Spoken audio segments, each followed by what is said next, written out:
Quirodrom შვიდობის BMG TV-ს ეთერში გადაცემა ქალების ნარატივს ვიწყებ. დღეს სტუმრებს მე მარია მიზორევა მასპინძლობ. რა თემებს უთმობთ დღევანდელ ეთერს ამას უკვე ანონსიდან გავიგებთ, რამდენიმე წუთში კი პირდაპირ ეთერში ბრუნდებით.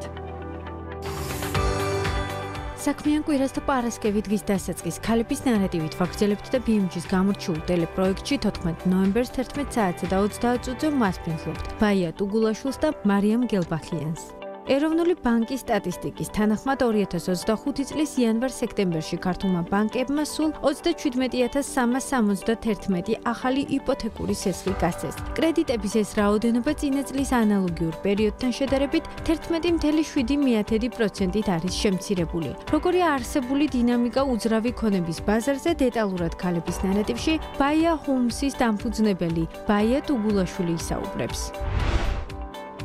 ოკეანის მიღმა დაბადებული კიდევ ერთი წარმატებული ბრენდი, ტანსაცმლის რევოლუციური ელექტრონული პლატფორმა, რომლის დაფარვის არეალიც ამერიკის შეერთებულ შტატებთან ერთად ევროპის არაერთ ქვეყანას და მათ შორის საქართველოს მოიცავს. როგორია არეტეს ამერიკული წარმატების ისტორია, აგრეთვე კიდევ ერთი ახალ დაბადებულ პლატფორმაზე ქალების ნარატივში დეტალურად ისაუბრებს მარიამ გელბახიანი, არეტეს კრეატიული დირექტორი PR ბრენდინგის მიმართულებით.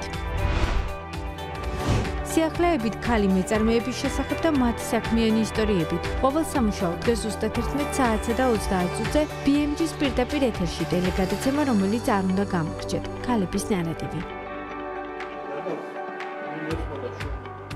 2025 წლის სექტემბერში თბილისის საცხოვრებელი უძრავი ქონების ბაზარზე გაყიდვებმა პიკს მიაღწია. გაყიდული ბინების ჯამური ღირებულება კი $401 მილიონ-მდე გაიზარდა. ამის შესახებ საინვესტიციო ბანკ კალტენ ტაგარტის ანგარიშია საუბარი. პუბლიკაციიდან ირკვევა ისიც, რომ 2025 წლის სექტემბერში გაყიდული ბინების რაოდენობამ შეადგინა 4011. 2025 წლის სექტემბერში ყველაზე მეტი 899 ბინა კი დიდ დილომში გაიყიდა. სამეულში არიან ასევე საბურთალო და სამგორი.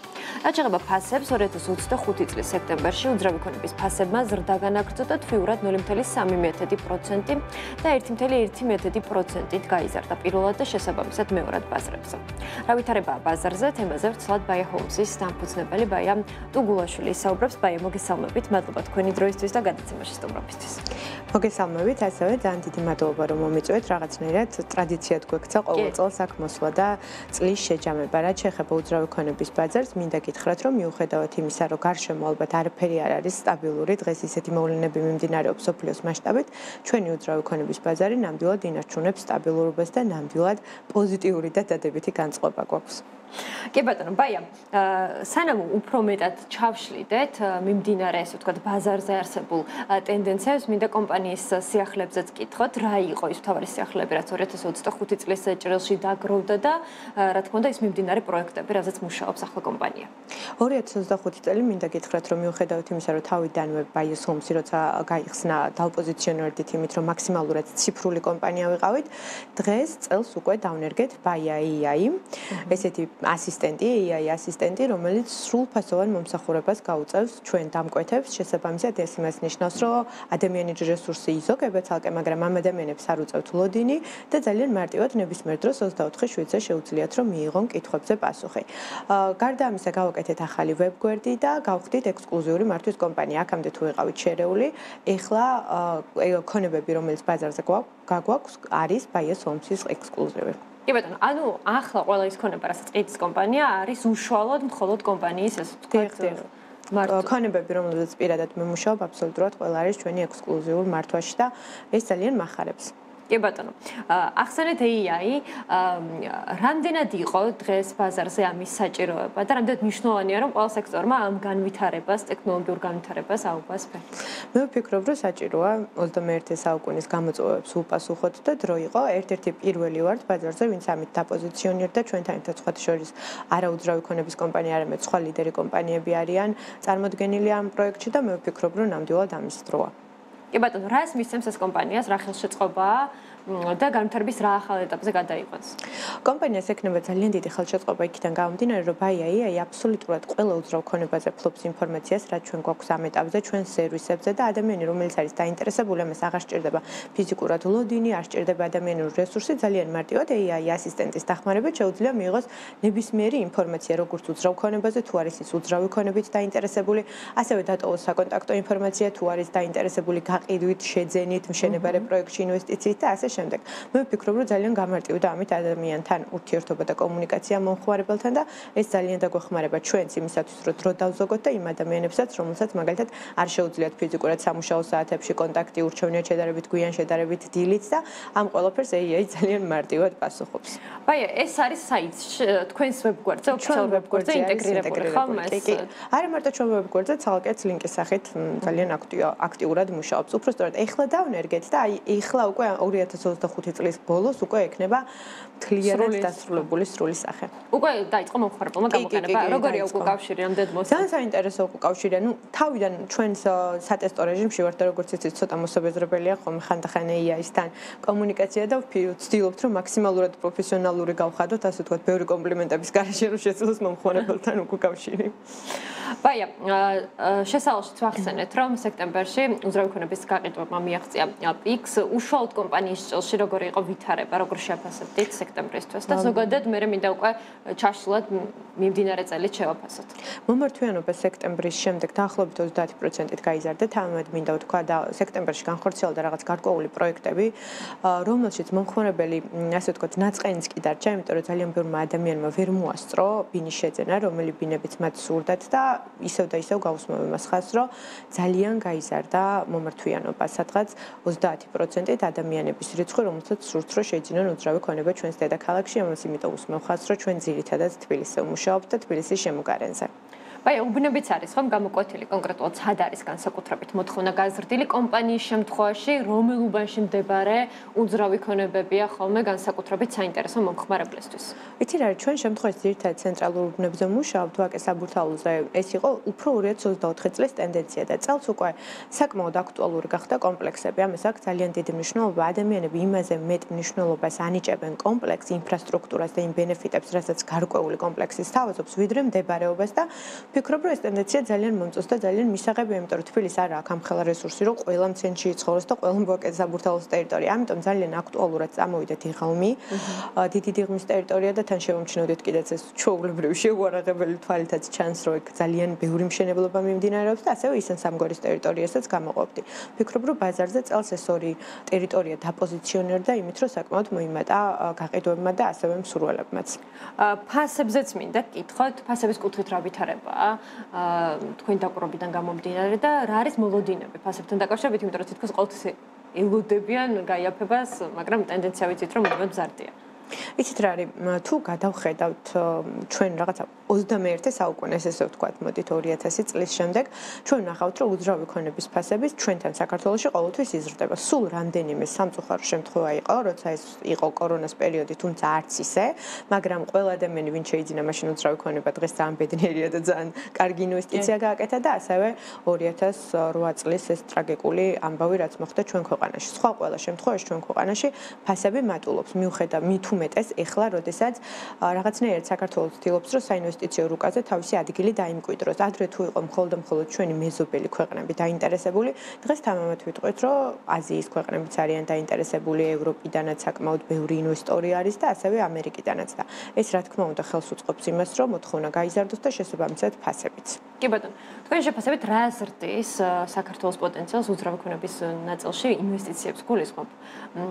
რატომ არის ინვესტორებისთვის საქართველოს საინტერესო უძრავი ქონების მიმართ? აქ უკვე ძალიან ბევრი თემა შეგვიძლია რომ ჩავშალოთ.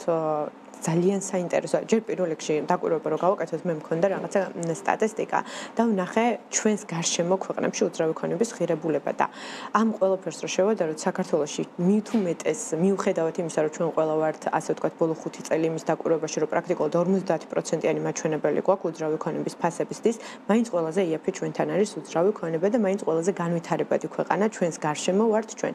შესაბამისად, ძალიან მარტივია ვივარაუდოთ ის, რომ რატომ ვართ ინვესტორებისთვის საინტერესო ყველაფერს რო თავი დავანებოთ იმას რა მხელა პოტენციალი გვაქვს, როგორი კარგი ქვეყანა გვაქვს და როგორი განვითარებადი ის.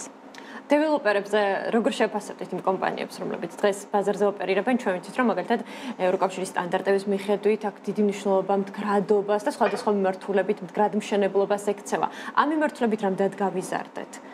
ამ მიმართულებითაც გავიზარდეთ და გეტყვით რატომ.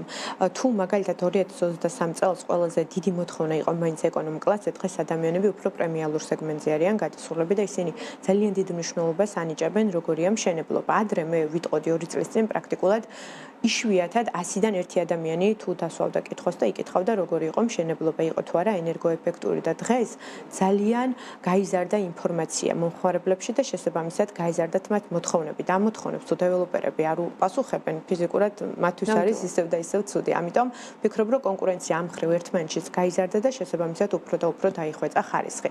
არა მარტო მშენებლობელის, არამედ დეველოპერები უკვე იმაზე გადავიდნენ, რომ გარდა იმისა, რომ საცხოვრებელ ბინას თავაზობენ ადამიანს, რას თავაზობენ სხვას. კომპლექსში. კი, როგორი იქნება მათი თუ შეიძენენ მაგალითად ამ კონკრეტულ კომპლექსში უძრავ ქონებას, საცხოვრებლად ან საინვესტიციოდ და ასე შემდეგ, რას მიიღებენ, როგორი ცხოვრების სტილი ექნებათ მათ. ეს არის ძალიან მნიშვნელოვანი დღეს.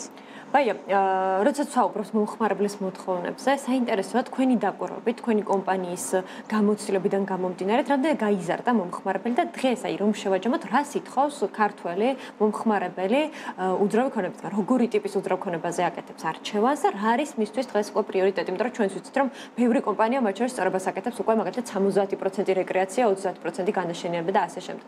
აი ამას რამდენად აქცევს მომხმარებელი ყურადღებას? მომხმარებელი გაიზარდა არა მარტო იქიდან გამომდინარე, რომ ბაზარზე დეველოპერული სეგმენტიც დაიხვეწა, ვფიქრობ იმას, რომ ძალიან აქტუალური ამ ბოლო დროს, ემიგრანტები ცალკე თემა არის, მაგრამ თუნდაც ამ ევროკავშირის უვიზო მიმოსვლამ ძალიან შეუწყო ხელი იმას, რომ ჩვენ ასე ვთქვათ თვალსაწიერი უფრო გაგვეზარდა რა ადამიანებს და შესაბამისად რო ვხედავთ სხვაგან რა არის აქტუალური და იმას ვხედავთ, რომ დღეს აუცილებელია ელემენტარული რეკრეაციული ზონა ქონდეს იმისათვის, რომ ჯანსაღი ფსიქიკა შეინარჩუნო ადამიანმა, შესაბამისად ადამიანებს რა თქმა უნდა ამ მხრივ მოთხოვნები გაიზარდათ და სწორედ ის დეველოპერები აი მე მქონდა მაგალითად ბევრი მომხმარებელი მყავდა ისეთი, რომელმაც გადაიხადა ბევრად უფრო ძვირი იმისათვის, რომ მიეღო მაგალითად თუნდაც სპორტ-დარბაზი, რეკრეაციული სივრცე, საცურაო აუზი და ასე შემდეგ, თუნდაც აი კომპლექსები იყო აბსოლუტურად გვერდიგვერდ.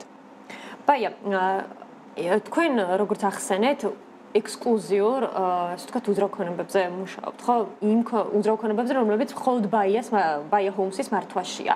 ამ ადამიანების მოთხოვნა რამდენად იზრდება მომართვიანობა გულისხმობ, აი რამდენად გაფართოვდა თქვენი პორტფელი, იმიტომ რომ დარწმუნებული ვარ, როდესაც იწყებდით არ იყო, ხო, ისეთი მძლავრი მომართვიანობა, ახლა ცნობადობის, მათ შორის რა პოპულარიზაციის ნაწილშიც და იმ საქმეს, რაც აკეთებთ, ამან მოიტანა უფრო მეტი ადამიანის მოთხოვნა. აი ამ ზრდას როგორ შეაფასებდით? ისეთ ამამოდ ვიტყვი, რომ 2 წლის წინ თქვენთან რო ვიყავი, ვსაუბრობდი დაახლოებით 100,000-მდე გამომწერი ყავდა ჯამში და დღეს ეს რიცხვი 300,000-მდე გაიზარდა. ადამიანები მიხვდნენ იმას, რომ უძრავი ქონების გაყიდვა ზოგადად მარტივი არ არის და სჭირდება სწორი მიდგომა, სწორი პრეზენტირება ბაზარზე და საკმაოდ დიდი დრო და ენერგია. შესაბამისად, ექსკლუზიური მომართვიანობა საკმაოდ გაზრდილია ძირითადად იმ ადამიანებში, ვისაც არ აქვთ ბევრი დრო, ვინც იციან, რომ თავისი საქმე უნდა აკეთონ მშვიდად და წყნარად და ჩვენ მოგვანდონ უძრავი ქონების გაყიდვა. ვიტყვი იმას, რომ ადრე თუ ჩვენ მაგალითად მე ვთავაზობდი, მივდიოდი და მე ვეუბნებოდი, რომ იცით რა არის, ეს არის ექსკლუზიური მომსახურება, ამით. დღეს ადამიანები ხშირად თავად მოგმართავენ და თავად ითხოვენ, რომ ბაია ექსკლუზიური მომსახურება გვინდა და ძალიან მახარებს ეს ფაქტი. ბაია, როდესაც ვსაუბრობთ ექსკლუზიურ მომსახურებაზე, მინდა მაყურებელს კიდევ ერთხელ შევახსენოთ, რა არის ის სერვისები, რასაც ბაია ჰოუმსი სთავაზობს პარტნიორ კომპანიებს, მეგობარ კომპანიებს. ექსკლუზიური მომსახურება მოიცავს იმ სერვისს, რომ ჩვენ ხვდებით კონკრეტული უძრავი ქონების წარმომადგენელი ბაზარზე, ვადგენთ წინასწარ ინდივიდუალურ მარკეტინგულ გეგმას, როგორ და რანაირად უნდა მოვიქცეთ, რომ დროული შედეგი დადგეს, ეს იქნება იგივე გაქირავება, იგივე გაყიდვა და ასე შემდეგ, გაჩნია რასთან გვაქვს შეხება და მივყვებით ამ ჩვენ სტრატეგიულ გეგმას. პრაქტიკულად მხოლოდ ფინალში მოდის დამკვეთი და იღებს სასურველ შედეგს, საბოლოო შედეგს. დანარჩენი აბსოლუტურად მთელი პროცესი არის ჩვენ მართვაში. ფაზის განსაზღვრაში სიტყვაზე რამდენად ხარ ჩართული, რამდენად ააძლევთ რჩევას, მაგალითად შეიძლება ფიზიკურმა პირმა საერთოდ არ იცოდეს ბაზარზე არსებული ვითარება, ხო? მან არ იმყოფებოდეს საქართველოში და არ იცოდეს რა ფასად არის შესაძლებელი მისი უძრავი ქონების გაყიდვა. ამ მიმართულებით თუ გაქვთ თქვენ? ამ მიმართულებით უწევთ გამოცდილებიდან გამომდინარე რეკომენდაციას, იმიტომ რომ უძრავი ქონების შეფასება როგორც შემფასებელი არის აბსოლუტურად ცალკე სპეციალობა. საკმაოდ რთულია ხოლმე ეს ხშირად, იმიტომ რომ ყველას თავისი ქონება გონია ხოლმე რომ განსაკუთრებულია და განსაკუთრებული ღირებულების, მაგრამ ძალიან მიხარია, რომ 99% შემთხვევაში ადამიანები გვენდობიან და შესაბამისად იღებენ კიდეც სასურველ შედეგს, როდესაც ფასი არის სწორად შერჩეული და რეალური საბაზრო ღირებულება აქვს უძრავ ქონებას. ბაია, რა არის ის გამოწვევები დღეს ბაზარზე, რაც არსებობს უძრავი ქონების სექტორის მიმართულებით? აი რა გახსენდებათ თავის სიტყვით? უძრავი ქონების ამ შემთხვევაში შემთხვევაში ბაზარზე ალბათ უფრო ვიტყვი ის, რომ სანდოობა, გამჭირვალობა და ის, რომ ადამიანები ბევრად უფრო უსაფრთხოდ და ჯანსაღად გრძნობდნენ თავს. რა ეს არის ძალიან მნიშვნელოვანი, მით უმეტეს ჩვენ ვნახეთ ხა ბოლო დროს, რაც სხვა შორის თქვენს ძალიან ბევრჯერ გავრცელეთ მედია საშუალებებით მოხდა, რომ ისევ იგივე რამდენიმე ადამიანი არც თუ ისე მცირე რიცხვი გახდათ აღლითობის მსხვერპლი და შესაბამისად ვთვლი, რომ მთავარი გამოწვევა ბაზარზე არის ის, რომ მეტად უფრო ამაღლდეს ისევ და ისევ ცნობიერება ადამიანებში და იყოს გამჭირვალობა. არსებობს კიდეც გარკვეული ბერკეტები, როგორ უნდა დაიცვან თავი ადამიანებს და მე ვფიქრობ, რომ აი აქაც საჭიროა, რომ ყოველთვის ჩავთოთ პროფესიონალი, იქნება ეს იურისტი, უძრავი ქონების აგენტი და ასე შემდეგ საჭიროებიდან გამომდინარე. ბაია, ვახსენეთ ეს ბოლო შემთხვევა და პრინციპში ბევრი ასეთი შემთხვევა გვახსოვს, ხო ეს არ ყოფილა არც პირველი და ალბათ არც იქნება სამწუხაროდ არც ბოლო. ამ შემთხვევაში რა რჩევები გექნებათ მომხმარებლისთვის, იმ ადამიანებისთვის, რომლებიც დაინტერესებულები არიან უძრავი ქონების შესყიდვით, რა უნდა გაითვალისწინონ, როგორ უნდა მოიპოვონ, როგორ უნდა დაამყარონ კომპანიასთან კომუნიკაცია, როგორ უნდა დარწმუნდნენ, რომ ეს კომპანია არის აუცილებლად სანდო. პირველ რიგში ძალიან დიდი მნიშვნელობა აქვს რეპუტაციას და განხორციელებულ პროექტებს. ამ კონკრეტულ შემთხვევაში, რომელიც ჩვენ უახლოეს წარსულში მოხდა, სამწუხარო რეალობა იყო ის მომენტი, რომ ადამიანები არ იყვნენ ინფორმირებული ხელშეკრულებებზე, რაც ძალიან მნიშვნელოვანია, რომ ხელშეკრულება წავიკითხოთ დეტალურად და გავეცნოთ რაზე ვაწერთ ხელს და ზოგადად ჩვენი კანონმდებლობით ნებისმიერი ტრანზაქცია, ნებისმიერი გარიგება ან შეთანხმება, რომელიც ეხება უძრავ ქონებას, აუცილებელია, რომ დარეგისტრირდეს საჯარო რეესტრში. ამას მიაქციონ განსაკუთრებული ყურადღება. მესმის ცალკე არის ეს ნოტარიულად დამოწმებული გარკვეული სხვადასხვა ხელშეკრულება ან შეთანხმება, მაგრამ ჩვენი კანონმდებლობა კიდევ და კიდევ ვიმეორებ, რომ გვეუბნება იმას, რომ ყველაფერი, რაც ეხება უძრავ ქონებას, აუცილებლად უნდა დარეგისტრირდეს საჯარო რეესტრში. მე ვფიქრობ, რომ ამ შემთხვევაში ეს ეხება გირავნობა, იპოთეკა და ასე შემდეგ, ეს არის აუცილებლად გასათვალისწინებელი ფაქტი. კი ბატონო. ბაია, მინდა გეგმებზეც კითხოთ კომპანიის ჭრილში. შევაფასოთ 2025 წელი, დასასრულს უახლოვდება, ხო? ეს წელიც როგორი იყო თქვენთვის, რამდენად წარმატებული აღმოჩნდა და გეგმებიც მინდა მიმოვიხილოთ უკვე სამოვალო პერსპექტივაში. 2025 წელს ვიტყოდი, რომ ძალიან ბევრი საინტერესო პროექტი განვახორციელეთ, მათ შორის ჩავერთვეთ დეველოპერულ გაყიდვებში და ჩემთვის ეს ახალი გამოცდილება იყო. საკმაოდ დიდი მოთხოვნა იყო ამაზე ჩვენი მხრიდან და ჩემთვის დიდი პასუხისმგებლობა იყო, რომ ადამიანებს, განსაკუთრებით ემიგრანტებს დავეხმარე იმაში, რომ შეეძინათ არაერთი უძრავი ქონება და ვეხმარებოდი მათ იგივე ხელშეკრულებიდან დაწყებული, იგივე იმაში, რომ მას შემდეგ, როდესაც დასრულდებოდა პროექტი, რაიმე განსაკუთრებული სურპრიზი არ დახვედროდათ. ეს იყო აბსოლუტურად ახალი გამოცდილება და 2026 წელს ამ გამოცდილებას უფრო და უფრო გავაღრმავებთ ამ მიმართულებით წავალთ. ასევე პოზიციონირებას ბაზარზე გავაგრძელებთ როგორც ექსკლუზიური უძრავი ქონების სააგენტო და 2025 წელმა დაგვარწმუნა იმაში, რომ ეს ბაზარზე ნამდვილად მოთხოვნადი და საჭირო და აქტუალურია და 2024 წელთან შედარებით 2025 წელში დაახლოებით 15%-ით იყო ჩვენ შემთხვევაში გაყიდვების მაჩვენებელი გაზრდილი, რითაც ასევე ძალიან გმაყოფილები ვართ. მოლოდინი როგორია 2026-თან დაკავშირებით? ალბათ ელოდებით ხო ტენდენციის შენარჩუნებას და კიდევ ტენდენციების შენარჩუნებას ველოდებით, არ ველოდები ფასების განსაკუთრებულ სტატს, თუმცა დარწმუნებული ვარ, რომ იმ მინიმალური მაჩვენებლით, რა მაჩვენებელს თქვენ კვლევაში დაასახელეთ, ეს გაგრძელდება და უფრო საინტერესო პროექტებს ველოდები. დეველოპერებს მოვუწოდებ და ვთხოვ, რომ ბევრად უფრო საინტერესო პრემიუმული კლასის კომპლექსები შემოგთავაზონ. ამით ვფიქრობ, რომ უფრო და უფრო განვითარდება ჩვენი უძრავი ქონების ბაზარი. თან უკვე დაგეგმილი არის რაღაც პროექტები, ანონსიც იყო და დიდი იმედი მაქვს, რომ გეგმის მიხედვით სწავა ყველაფერი. ძალიან დიდი მადლობა ბაია გადაცემაში სტუმრობისთვის, წარმატებები ბაია ჰომს და მოკლედ გელოდებით მუდმივად სიახლეებით ჩვენს ეთერში. დიდი მადლობა თქვენ. მადლობა კიდევ ერთხელ ბაია ტუგულაშვილი, ბაია ჰომსის დამფუძნებელი იყო ჩვენი სტუმარი. რაც შეეხება ჩვენს მორიგ თემას, როგორ გამდიდრდა ჩახეთი, ერთად ვნახოთ ვიდეო ისტორია, რეკლამის შემდეგ კი მორიგი საინტერესო თემით ბრუნდებით პირდაპირ ეთერში. მე-20 საუკუნის დასაწყისში 1918 წელს პირველი მსოფლიო ომის დასრულების შემდეგ, როცა ევროპაში იმპერიების დაშლის ეტაპი დაიწყო, ავსტრია-უნგრეთის მონარქიის დაშლამ ახალი სახელმწიფოს ჩეხოსლოვაკიის რესპუბლიკის შექმნას გაუხსნა გზა. ახალი ქვეყანა ორ მთავარ ეთნიკურ ჯგუფს, ჩეხებს და სლოვაკებს აერთიანებდა, ხოლო დედაქალაქად პრაღა აირჩიეს. ქვეყნის პირველი პრეზიდენტი დასავლური ხედობის მქონე სახელმწიფო მოღვაწე ტომაშ გარიგ მასარიკი გახდა, რომელმაც ჩეხოსლოვაკიას დემოკრატიული საფუძველი ჩაუყარა. 1920-30-იან წლებში ჩეხოსლოვაკია ცენტრალურ ცენტრალური ევროპის ერთ-ერთ ყველაზე განვითარებულ ინდუსტრიულ სახელმწიფოდ ითვლებოდა და ქვეყნის ეკონომიკა მანქანათმშენებლობას, ქიმიურ და ტექსტილის წარმოებას ეფუძნებოდა. ბევრი ევროპული სახელმწიფო სწორედ აქაური ტექნიკით მარაგდებოდა. თუმცა მეორე მსოფლიო ომის დაწყებამ ეს დინამიკა დაამსხვრია. 1938 წელს მიუნხენის შეთანხმებით გერმანიამ სუდეტების ოლქი ხელში ჩაიგდო, მალევე კი მთელი ქვეყნის ოკუპაცია მოახდინა. ომის შემდეგ კი ჩეხოსლოვაკია საბჭოთა ბლოკის გავლენის ქვეშ მოექცა და სოციალისტურ სისტემაში ჩაეწერა. კომუნისტური მმართველობის ხანა 40 წელზე მეტი ხნის განმავლობაში გაგრძელდა. 1968 წელს ეგრეთ წოდებული პრაღის გაზაფხული ცდილობა, რომ სოციალიზმი უფრო ლიბერალური სახით გარდაქმნილიყო, საბჭოთა ტანკებმა ჩაახშეს. საბოლოოდ კი ცვლილება მხოლოდ 1989 წელს მოხდა, როცა ჩეხოსლოვაკიამ ხავერდოვანი რევოლუციით კომუნისტური რეჟიმი მშვიდობიანად მოიშორა და დემოკრატიის გზას დაადგა. მალევე სხვა ისტორიული გარდატეხის დროც დადგა. 1993 წელს ჩეხოსლოვაკიამ ორ დამოუკიდებელ სახელმწიფოდ ოფიციალურად გაიყო, ჩეხეთად და სლოვაკეთად. ესეც მშვიდობიანი პროცესი იყო, რომელიც ისტორიაში როგორც ხავერდოვანი განშორება ისე შევიდა. განშორების შემდეგ ჩეხეთმა სწრაფი ეკონომიკური ტრანსფორმაციის გზა აირჩია. სახელმწიფოს მიერ მართული საწარმოები გაიყიდა, სხვადასხვა ინდუსტრიებში დიდი მოცულობის უცხოური კაპიტალი შევიდა. ახალი საწარმოები შეიქმნა, კონკურენცია გაძლიერდა და ბიზნეს ინდუსტრია ჩამოყალიბდა. ამ პერიოდიდან მოყოლებული ეტაპობრივად იკვალებოდა ევროკავშირში ინტეგრაციის გზად წარმატებულმა ეკონომიკურმა ტრანსფორმაციამ და ქვეყნის გეოპოლიტიკურმა მდგომარეობამ განსაკუთრებული მნიშვნელობა შეიძინა. 2000-იან წლებში ჩეხეთის ეკონომიკა სტაბილურად იზრდებოდა, ქვეყნის ინდუსტრიული ბაზა, ავტომობილების წარმოება, ინდუსტრიული ხელსაწყოები, ელექტრონიკა, სათანადოდ განვითარდა ჩეხეთი ამ პროდუქტების მნიშვნელოვანი ექსპორტიორიც გახდა. ქვეყნის პრიორიტეტი ევროკავშირის ბაზრები იყო, ჩეხური წარმოება შედარებით დაბალი შრომითი ხარჯებით დასავლეთ ევროპისთვის მიმზიდველი გახდა. აქვე საგადასახადო და ეკონომიკური პოლიტიკა განვითარდა, შეიქმნა ეროვნული ვალუტა, ჩეხური კრონა. და 2004 წელს ჩეხეთი ევროკავშირის წევრიც გახდა, რამაც მის ეკონომიკას ახალი ტალღა შესძინა. სტაბილური ვალუტა, უმუშევრობის დონის შემცირება და კონტროლური ფისკალური პოლიტიკა ქვეყანას დაეხმარა, რომ ცენტრალურ ევროპაში ერთ-ერთი ყველაზე მდგრადი და მდიდარი ეკონომიკა გამხდარიყო. 2008 წელს კი როცა მსოფლიოში გლობალური ეკონომიკური კრიზისი დაიწყო, ჩეხეთისთვისაც მნიშვნელოვანი გამოწვევები შეიქმნა, თუმცა ქვეყნის ეკონომიკა შედარებით რეზისტენტული აღმოჩნდა. 2010-იან წლებში ზრდის ტემპი გარკვეულწილად შენელდა, მაგრამ სტაბილურობა შენარჩუნდა. ინდუსტრიული წარმოება კვლავ მნიშვნელოვანი იყო. ბევრი საწარმო მუშაობდა დასავლეთის კომპანიებისთვის ნაწილების მიმწოდებლად, მომსახურების სექტორი იზრდებოდა, იქნებოდა ეს ტურიზმი, ფინანსური სერვისები თუ ლოჯისტიკა. თუმცა გამოწვევები მაინც არსებობდა, შრომის ხარჯების მატება, კონკურენციის ზრდა, ენერგოინდუსტრიის პრობლემები და ასე შემდეგ. ამ პერიოდში ჩეხეთი უფრო მკვეთრად იქცა გამომყენებელი ეკონომიკის მოდელად და შემდეგ იყო პანდემია და ენერგეტიკაში წარმოშობილი დაბრკოლებები, ინფლაციის მაღალი დონე და დასაქმების მაჩვენებლის კვლევა, თუმცა ქვეყანამ ამ გამოწვევებთან გამკლავება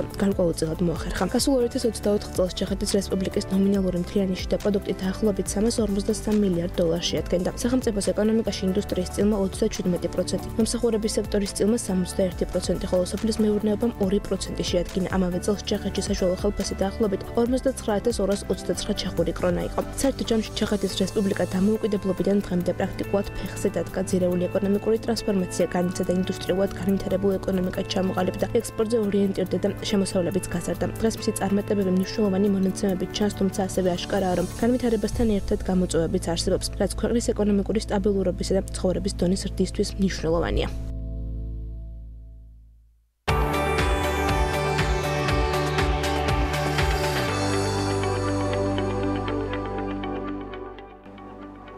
$1896 წელი ისტორიული თარიღი, როცა ნიაგარას ჩანჩქერის გვირგვინმა პირველად იქცა ელექტროენერგია. სწორედ ამ წელს ამუშავდა მსოფლიოში პირველი დიდი ჰიდროელექტროსადგური, რომელმაც ბუნების ძალა ადამიანთა სამსახურში ჩააყენა. ნიკოლა ტესლასა და ჯორჯ ვესტინგჰაუზის გენიალურმა იდეამ შესაძლებელი გახადა, რომ ჩანჩქერის უზარმაზარი ენერგია ბუფალოს ქალაქამდე მიიყვანათ და ელექტრიფიკაციის ახალი ეპოქა დაიწყო. ნიაგარას სადგური გახდა სიმბოლო იმისა, როგორ შეიძლება ინოვაციამ შეცვალოს სამყარო, იქ სადაც ოდესღაც მხოლოდ წყლის ხმაური ისმოდა. კაცობრიობამ ტექნოლოგიური პროგრესის ხმა მოაყოლა. ნახოთ ირაკლი მოდებაძის მიერ მომზადებული სიუჟეტი.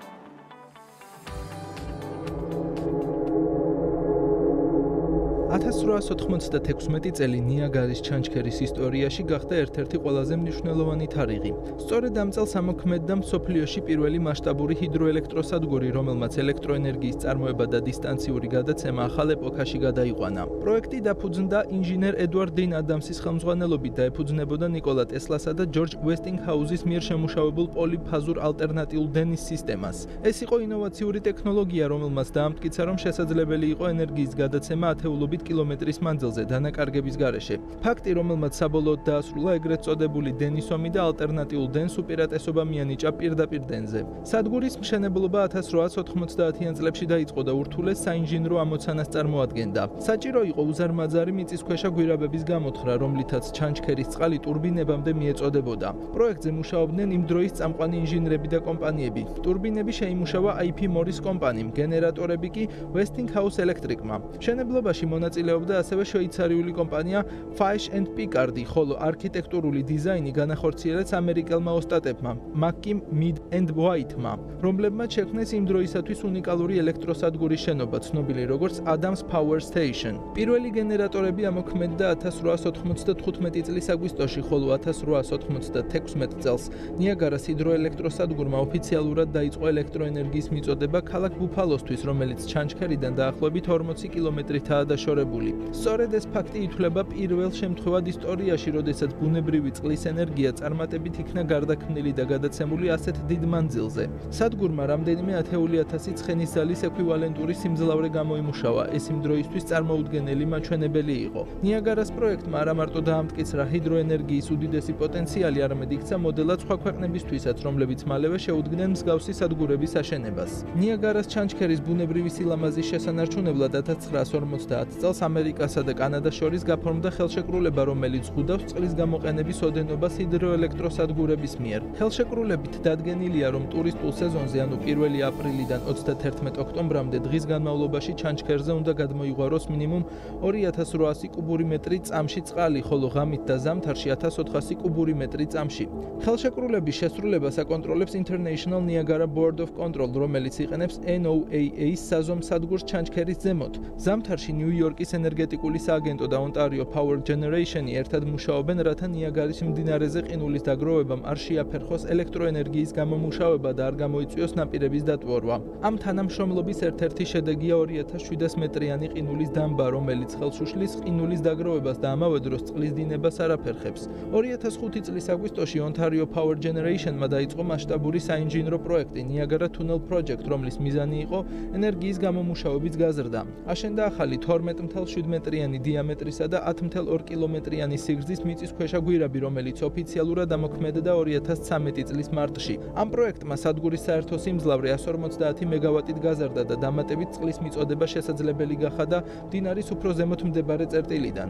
შედეგად ნიაგარის სისტემა დღეს ენერგიას აწვდის დაახლოებით 160,000 სახლს. ასე რომ 1896 წლის წარმატებამ მნიშვნელოვნად შეცვალა ამერიკისა და მთლიანი მსოფლიოს ენერგეტიკული პეიზაჟი. ნიაგარას ჰიდროელექტროსადგურმა ფაქტობრივად დაუდო საფუძველი მასობრივ ელექტრიფიკაციას, მან გზა გაუხსნა ინდუსტრიალიზაციას, ქალაქების განათებას და თანამედროვე ენერგეტიკული ინფრასტრუქტურის განვითარებას. მიუხედავად იმისა, რომ თავდაპირველი სადგური 1960-იან წლებში ახალი უფრო თანამედროვე კომპლექსით Robert Moses Niagara Power Plant-ით შეიცვალა, მისი ისტორიული მნიშვნელობა დღემდე უცვლელია. ნიაგარას ჩანჩქერზე 1896 წელს ამოქმედებული სადგური გახდა სიმბოლო იმ ეპოქის, როდესაც ადამიანი პირველად გახდა უნარის მქონე ბუნების ძალა გარდაექმნა ტექნოლოგიურ პროგრესად.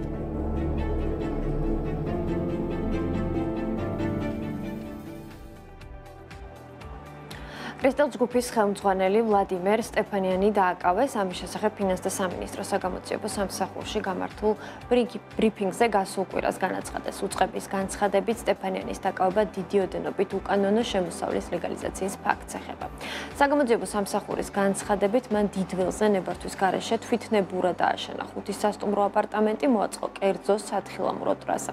მას 9-დან 12 წლამდე ვადით თავისუფლების აღკვეთა ემუქრება. ოფიციალურ ბრალში წერია თვითნებურად დააშენა 5 სასტუმრო აპარტამენტი, მოაწყო კერძო სათხილამურო ტრასა. კიდევ ერთხელ გავიხსენოთ კრისტალის ისტორია ჩვენს მიერ გადაღებული სიუჟეტებით, მე კი ერთი კვირით გემშვიდობებით ორშაბათს ქალების ნარატივის ეთერს უკვე ლიკა მეგუტნიშვილი გაუძღვება. როცა ბაკურიანში პირველი სახლი ააშენა, რომელსაც დღესაც ვერ ეძახი სასტუმროს და მის ოთახებს ნომრებს და დამსვენებლების კომფორტზე დაიწყო ფიქრი, ხშირად ირონიულად ამბობდა: სასტუმროს მერე საბაგიროსაც მომთხოვენა. 20 წლის წინ ვერც კი წარმოიდგენდა, რომ ეს დროც დადგებოდა. დიდველისკენ, რომელიც მაშინ სოფლის ბოლოდ ითვლებოდა, კილომეტრიანი საბაგიროს მშენებლობას დაიწყებდა. პროექტი უკვე მზად არის და მოლაპარაკებები ახლა მხოლოდ ოპერატორებთან მიმდინარეობს. არჩევანი ელესტესა და დოპელმაიერს შორის უნდა გააკეთოს. 2 წლის შემდეგ კი ბაკურიანში კრისტალის ტერიტორიაზე ამოსულს გაუსვლელად შეიძლება დიდველიდან ტატრაზე, ტატრადან კოხტაზე, მიტარბიზე და ისევ დიდველზე გადასვლა. გამართული ინფრასტრუქტურით, სათხილამურო ტრასებით, კაფე რესტორნებით, საბავშვო გასართობი და სასრიალო სივრცეებით, თხილამურების გაქირავებით, დამწყებებისათვის შედარებით მოკლე დისტანციის ტრასებითა და რეკრეაციული ზონით. ეს აღიარებულების პროექტია. ეს არის დოლარში დაახლოებით 2 მილიონ ნახევრიდან 3 მილიონ დოლარამდეა ეს თვითონ საბაგიროს ფასი. მარტო ხართ ამ პროექტში? თუ ყავთ პარტნიორი? ჯერჯერობით მარტო ვარ, ჩვენი პარტნიორი ბანკია. და ეს ყველაფერი 96 წლიდან იწყება. შეიძლება უფრო ადრეც, როცა როგორც იტყვიან, პოსლეზე ნაყიდი ფშარულით 18 წლის ბიჭი საბერძნეთში საშოვარზე წავიდა. მძიმე შრომა, რთული გზა. დილი 7 საათიდან მშენებლობა თაკარა მზეში. სახამო 7 საათის შემდეგ რესტორანში მიმტანა და მხოლოდ 3 საათი ძილი. იმ წლებს უმადლის. მშენებლობაც გამოადგა და ოფიციანტის გამოცდილებაც. რაც მთავარია ნახა, რა და როგორ უნდა გააკეთო და ამის საუკეთესო მასწავლებელი ევროპული გამოცდილება აღმოჩნდა. ძალიან რთული იყო ფაქტიურად, ერთს გეუბნევიან, არ გესმის, გიყვირიან, მუშაობ, წვალობ.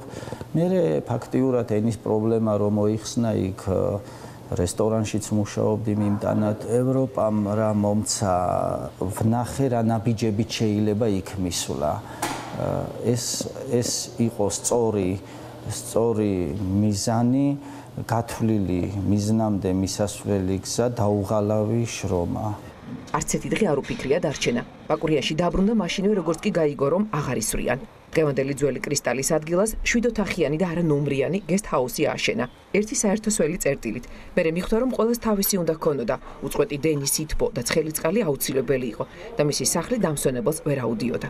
მაგრამ ეს არ იყო ის, რაც უნდოდა. ერთხელაც რჩევა გაითვალისწინა და ბაკურიანში პირველმა გათბობის სისტემა და ქვაბი დააყენა. კომფორტი უძილო ღამეება დაუჯდა, მაგრამ იმ წელს ორ თვეში $11,000 მოგება ნახა. $6,000 დაჭდა მაშინ როგორ მახსოვს და ეს ისა ხო კრედიტი ავიღეთ ამისთვის რაღაც დიდი თანხა იყო ეხ შედარება რო გავაკეთო ეხლა ეთყობა $600,000-ზე ესე არ ვინერფიულებ ღამე ხუცა ეს რა ვქენი მეთქი რაღაცა ვიმეტიჩრე თქო ყველას აქვს რაღაც ხელოვნურ შეშაზე და რაღაცაზე და არა და მან გამოიყო თავის ეფექტი. აღმოაჩინა რომ მარტო წყალი და გათბობა არ არის ბაკურიანი. დაბაში არც ავტოგასამართი იყო, არც აფთიაქი და არც სუპერმარკეტი. ეს ყველაფერი მისი მონდომები და მეგობრების დახმარებით გაჩნდა ბაკურიანში. მაშინაც როცა პირველად არქიტექტორთან მივიდა და სასტუმროს დაპროექტება შესთავაზა, ჩათვალა რომ ასე სწორი იყო და ასე იქცეოდნენ ევროპაში. თუმცა მაშინ ბაკურიანში დასაცინი გახდა. მე რო არქიტექტორთან წავედი და $3,000 გადაუხადე, მე დამცინეს. რაო ხაზი ვერ გაგისვიაო, სწორეო, მაგრამ ისეთი ელემენტები შექონდა არქიტექტორს და ისეთი დეტალებს აკეთებდა, რომ ეს თვალშივე ხვდებოდა გინდა 20 წლის წინ, რომ აქ ნაფიქრალი აქვს ვიღაცას რაღაცა. შემდეგ იყო ბიპი და დღემდე პარტნიორობა. მუდმივი ფიქრი იმაზე, რა სიახლე შეეტანა, როგორ განვითარებულიყო. მაგრამ ერთჩვენიერ დღეს აღმოაჩინა, რომ მისი დამსვენებლების ნაწილი სხვაგან გადავიდა და კონკურენტები გაჩნდნენ. რამაც განვითარების საჭიროება მოიტანა. ყველაზე კარგი რაღაცა რაც არის, ეს არის კონკურენცია. მაგის გარეშე ვერც ბიზნესი განვითარდება და ვერც ქვეყანა. გადამწყვეტი აღმოჩნდა, როცა მიხვდა, რომ სოფლიდან უნდა გასულიყო იქ, სადაც განვითარების მეტი საშუალება ექნებოდა. დიდველზე უკვე საბაგიროების მშენებლობა იყო დაწყებული და პირველი ნაკვეთი შეიძინა 1250 კვადრატული მეტრი. დღეს უკვე კრისტალი 5 ჰექტარზეა გაშლილი და პერსპექტივას ისევ ხედავს. სხვადასხვა სახის არის, VIP კლასის ვილა არის, რომელიც ერთოჯახსი არის. გათვლილი არის კომფორტს ვეძახით, სტანდარტულებს. ერთი ვილა შუაზე გაყოფილი ორ ოჯახზეა და გვაქვს ერთი ასეთი ექსპერიმენტალური ერთი ვილა 4 ოჯახზე. ახლაც აშენებს, ყველაფერი თვითონ უნდა ნახოს, შეამოწმოს. მშენებლობა აგვისტოს ბოლოს დასრულდება.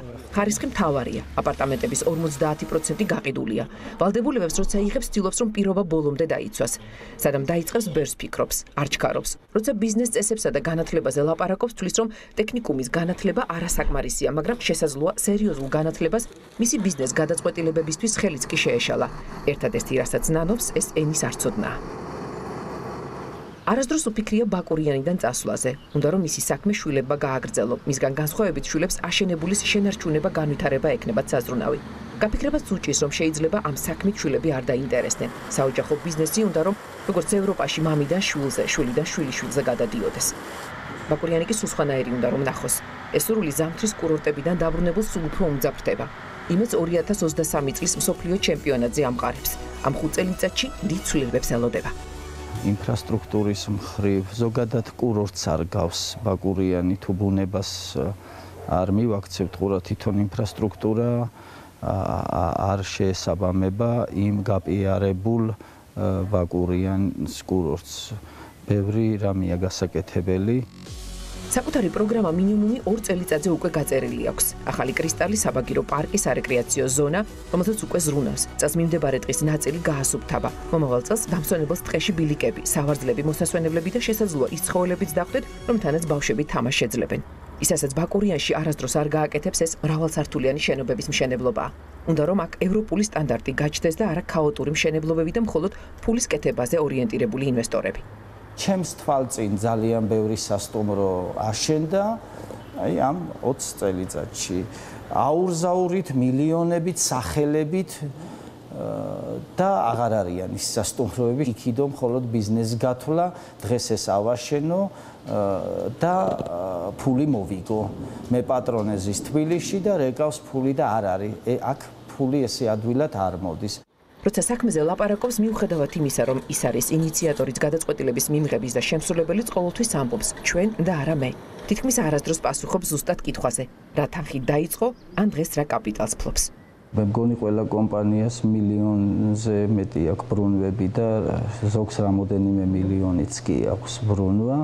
მაგრამ როგორც კი გაკეთებულზე ეკითხები ჩამოთვლის 10 წელიწადში აშენებულ 100 ნომრიან კრისტალ ჰოტელს, აპარტ რესორტის 86 აპარტამენტს, 104 ვილას, ვილების კომპლექსს და 5 თაუნჰაუსს. სამშენებლო კომპანიას ტრაქტორებით ბეტონის დამამზადებელი ქარხნით და ბოლოს მეურნეობას.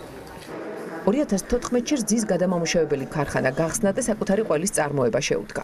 ადგილობრივ ნაწარმს კონკურენციას ვერ გაუწევდა და ევროპული გაუდას წარმოება დაიწყო. ტონამდე რძეს სოფლებიდან აგროვებს. ამას დილიდან რომ ვიწყებდა 11-ის 20 წუთიდან მომთავრდა 4 საათისთვის. ყველის შენახვა ხდება გადატრიალებას ველოდებით, რომ გავიდეს რომ გადავატრიალოთ, ყველაფერს თავისი დრო აქვს. უკვე წლებია ასეა, სახლიდან ადრე გადის და ძალიან გვიან შემოდის. ასე თითქმის არასდროს ხედან. კადრი სატელევიზიოა. სახლში 3-დან ახლა მხოლოდ ყველაზე უმცროსი საბაა დედასთან ერთად. დედა კი ძველ სასტუმროს უვლის. ყოველთვის ცდილობს, რომ თუ რამე სიახლე შემოდის, გააკეთოს, არ ჩამორჩეს, შექმნას ის პირობები, რაც არის სტანდარტით.